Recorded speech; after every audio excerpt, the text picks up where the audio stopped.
What is up, my YouTube fam? So I decided this morning, it's kind of early here in Alabama, not really early, but it's around 8:30. I figured I'd do this 5 knives under $1,000 but over 900 video. So Kenny at In The Pocket left it as an open tag, and so did Alchemy1. And so I figured I'd jump in and do it. I figured, why not? And getting into doing this, excuse me, throat's a little sore this morning. Getting into doing this, I thought that I would struggle to fill up the. I kind of thought I would struggle to fill up the gap there, because I don't have a lot of really super high-end stuff aside from just a couple. So I was seeing some of these guys, like, you know, not Alchemy and not Kenny, but, you know, I saw a couple of videos on YouTube where it's like, oh well, I got this you know, this custom that's $994, and I got these other 4 knives that were a nickel each, you know, stuff like that. So just kidding, it wasn't like that, but I did see a lot of guys that had one super high-end knife in there. So I was like, man, how am I ever gonna fill this up? But it's actually a lot easier than you would think when you start looking at each knife individually and the value of it. So it filled up faster than I thought it was going to, and I actually had to make some decisions on how I was going to do it. So obviously, just like everybody else, the theme of it, these are not the knives. There's obviously a lot of different ways I could have went with this. I've got a freaking pile of Spyderco knives.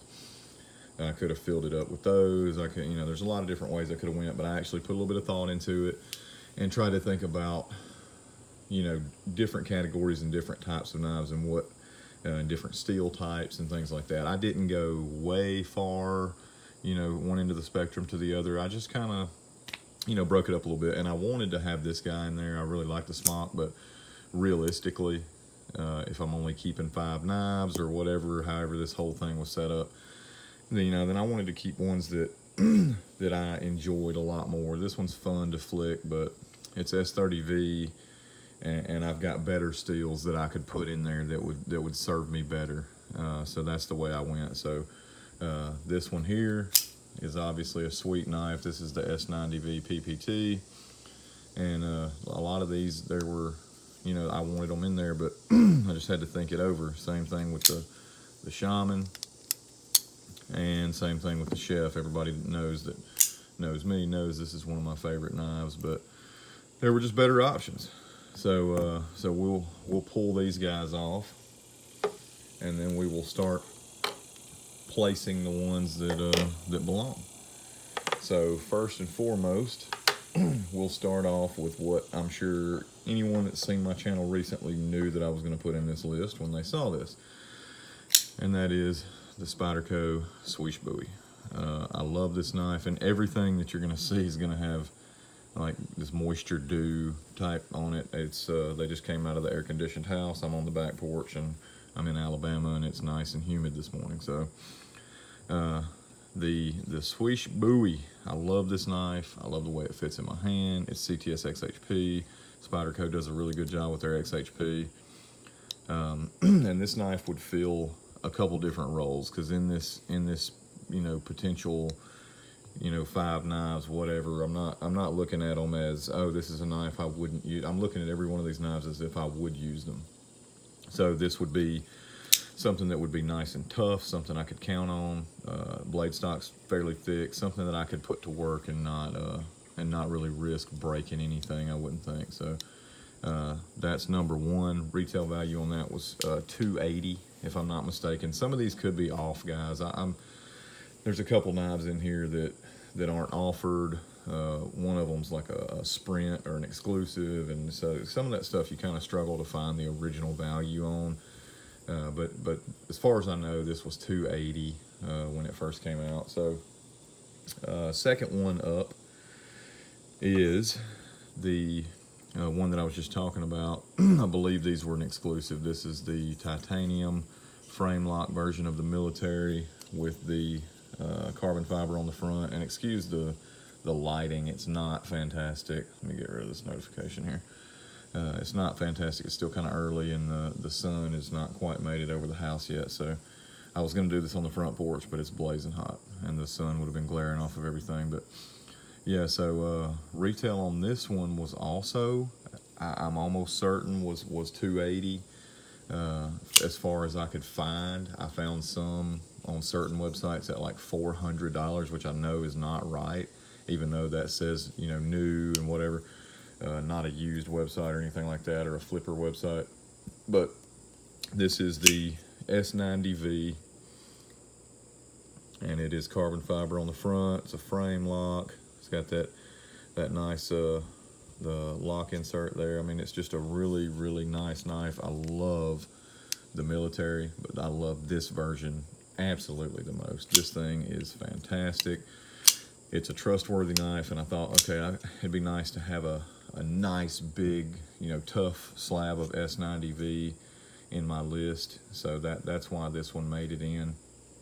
Not only that, but I got that knife from my buddy Corey Glasser. I couldn't imagine not having it in my collection. That is the one knife in this set of 5 that there's no way it wasn't going to be in the set. So no matter how I had to work it, I had to work it around this knife, because that knife definitely would not be leaving for any reason. The only reason I would ever sell that knife is if Corey wanted it back. So so that one, of course, had to make it in. So on to number 3. I wanted to put a nice hard steel in there, something that I could count on, something that's going to be tough with a high Rockwell. And I know from experience, from sharpening this knife and owning it for a long time, that it is exactly that, and that is the ZDP 189 Endura.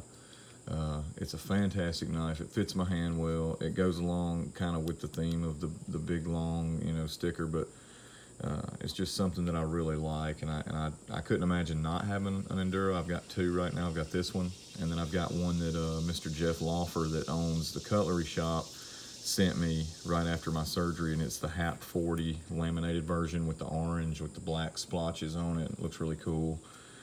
I should have brought it out here to show, but we'll do that in another video. But yeah, the ZDP 189 Endura made the list. That one, I believe, excuse the dog, he's knocking my tripod around. Come here, Oliver. Get out from under the tripod, buddy. I believe that one was around 120. So that's what I was able to find. On to number 4. So number 4, and the only reason that I chose this knife was I kind of needed, because of my choices, I kind of needed another knife that was in that, you know, around $100 to $120 range. This one retailed for $120. This is the Tuya knife Cebu D2 steel. It's a flipper on bearings with micarta scales.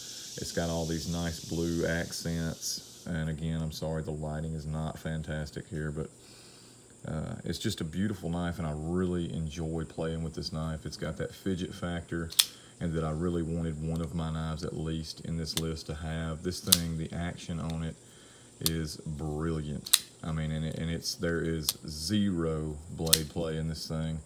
I mean, the lockup is just solid. It locks up, I'd say probably around 35-40%, maybe a little more. It's a liner lock, but it's just super solid.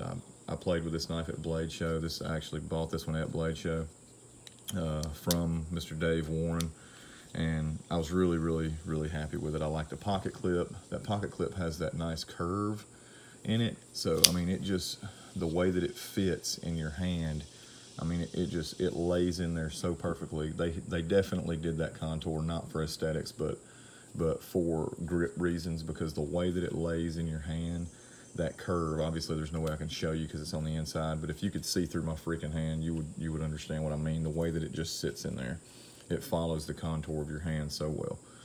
It's a Warncliffe blade. Again, like I said, it's D2, it's on bearings, and it is just a wonderful, wonderful knife. I can't say enough great things about it.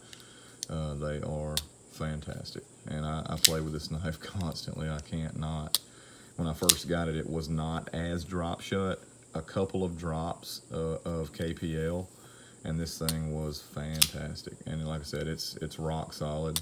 Occasionally, my only complaint with this knife is occasionally I do have to tighten the pivot. It will loosen up just a little bit, and I'm sure I could probably break it open and throw a little bit of Loctite in there and fix that problem, but I have yet to do that. So as it stands, I have to fidget the pivot every now and then, but I can torque it down as tight as I want, and I still get that drop action. So that's number 4, man, the Tuya Knife Cebu Micarta edition.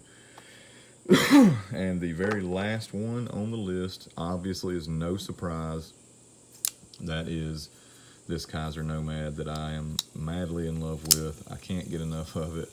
It's just a great knife. I did a little short kind of talk about it. I can't really call it a review because I'm not reviewing these knives. I'm not a specs guy. If I want specifications on a knife, I can go on a freaking website and look that up. I feel like 90% of the people, maybe more, that come to look at knife content on YouTube is not looking for how much a knife weighs as much as they're looking for how does it handle, how does it cut, how does it feel. Because obviously you can go on the website where you're going to purchase it, you can scroll down 6 inches on the page, boom, there's all the specs you need. And you can compare right there on the website to different knives or known knives that you may have. So I'm not a specs dude. So when I do my overview of a knife or my first impressions of a knife, or hey, this is what I think about a knife, it's going to be really rare that I have a specification for you. The only time I may do that is on like maybe blade stock, if I'm really excited about how thick the blade stock is and I want to have a number to give you so that there's something to compare to. Or a behind the edge thickness, because a lot of my knives I have that super thin behind the edge thickness that makes them such a joy to cut with. So that's obviously a spec that would go into that, you know, kind of how it feels thing. I mean, and I know what weight and all that does too, but those are really the only two that kind of get me excited. I don't give a crap about weight. I'm not one of those ounce counters. I'm not putting a knife in my pocket and going, oh man, that one feels about 2 ounces heavier than the other one. To me, that does not make a crap. I've never in my life, as long as I've owned knives, I'm 34 years old, I've been carrying a knife since I was 10. I've never put a knife in my pocket and thought, oh man, that's too heavy to carry in my pocket. I don't understand that. I know some guys do, and I'm sure they've got good reason for it, but to me, it just seems silly. So all those specifications about this one's 1 ounce lighter than that one, and oh, the scales on this one make it slightly light, you know, I don't know. I think that seems a little silly. It's a tool, and it doesn't matter to me. I carry a Glock 19X on my hip sometimes, you know, or a SIG P320 inside the waistband holster. So I don't really think an ounce on a pocket knife is going to make a difference when I'm carrying 30 rounds of freaking ammo. I mean, I don't know. It just doesn't really fit into my criteria of things I give a crap about.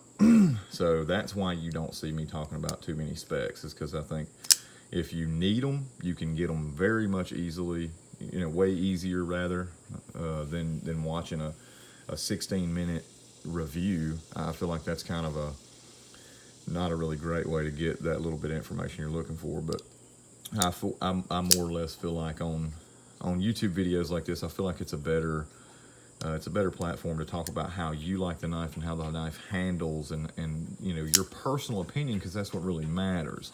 The specs are an across the board thing. Anybody can find those. They're, you know, but your opinion on using the knife, that's the most important thing, is actually using the knife, putting it to work, and then giving your opinion based on real world application and how it handles and how it performs as a cutting tool. I think that's more important than anything else. So that's basically what you're going to get from me every time. If you're going to watch my videos and me discuss a knife, you're going to get my thoughts, my opinions, and how I feel about a knife. If you're coming here for specs, you're in the wrong place. But yeah, so that's it, man. That was my last one. This one retails also, I think it was like $190 is where I found it the most. And I had the math worked out here, but it came out to $990. And if my math is wrong, please correct me in the comments, but I had 280, 120, 120, and 190. And I could be off a little bit on those, but it came out to $990. I added it up more than once. I could be wrong about the pricing, but that's where I was at $990. I could have probably went several different directions with this, but this is the direction I went. Nomad, Cebu, Endura, Millie, and Bowie. And I went with a couple of different steels. I've got some XHP, S90V, ZDP 189, D2, and S35VN. And So yeah, man, that's my list. Obviously, this has become an open tag, so I'm not going to call anybody out per se. I'm just going to leave it open, and whoever wants to participate can participate. Jared and Karen Neves, I don't know if they've done one, but guys, if you haven't, jump in and do one. It's a fun little video to do. It makes you think, makes you do some math. Whoever came up with this is probably a math teacher. They're like, hey, we need to school some of these guys. They've been out of school for a while. We need to keep it fresh. So, so they make you work. All right, well, that's it, guys and gals. I love you. I'm out.